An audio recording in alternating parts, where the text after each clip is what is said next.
maanta ra'iisul wasaaruhu magacaabay golihiisa wasiirada waxaan idin leeyahay hambalyo ballantii anigu aan qaaday maalintii caleemisaarka waan ummadda Soomaaliyeed meel kasta ay joogaan kala hadlayay shacabka Soomaaliyeed waxaan u sheegay inaan magacaabi doono ra'iisul wasaare tayo leh oo ku shaqeeya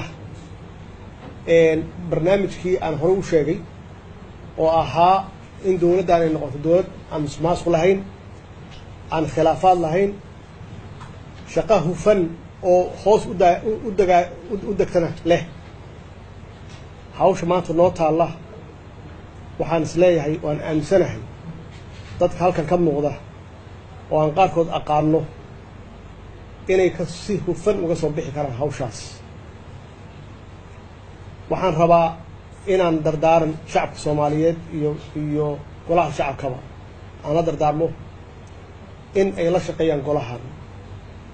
oo ay kalsooni siiyaan oo ay gacan siiyaan golaha shacabka waxaan kula dardaarmayaa iyaguna inay sida ugu dhaqsiyaha badan u ansixiyaan golahan wasiirada ah oo aan aaminsanahay inay aqoontii iyo kartidii iyo hufnaantiiba ay leeyihiin runtii ballantii aan qaaday oo ahayd in lagu soo dhisi doono 15 casho waxay dhaaftay 6 bari oo kaliya meeshii aan ognahay in lagu soo dhiso golo wasiir ay qaadan jirtay 30 casho ra'iisul wasaaraha lagu magacaabo 30 casho runtii waqti badan baa runtii noo baaqday waxaan rabaa inaan waqtigan uga faa'iideysto golaha shacabka inay sida ugu dhaqsiyaha badan ay ansixiyaan shacabka Soomaaliyeed meel kasta ay joogaan ay siiyaan kalsooni iyo wada shaqeyn ay siiyaan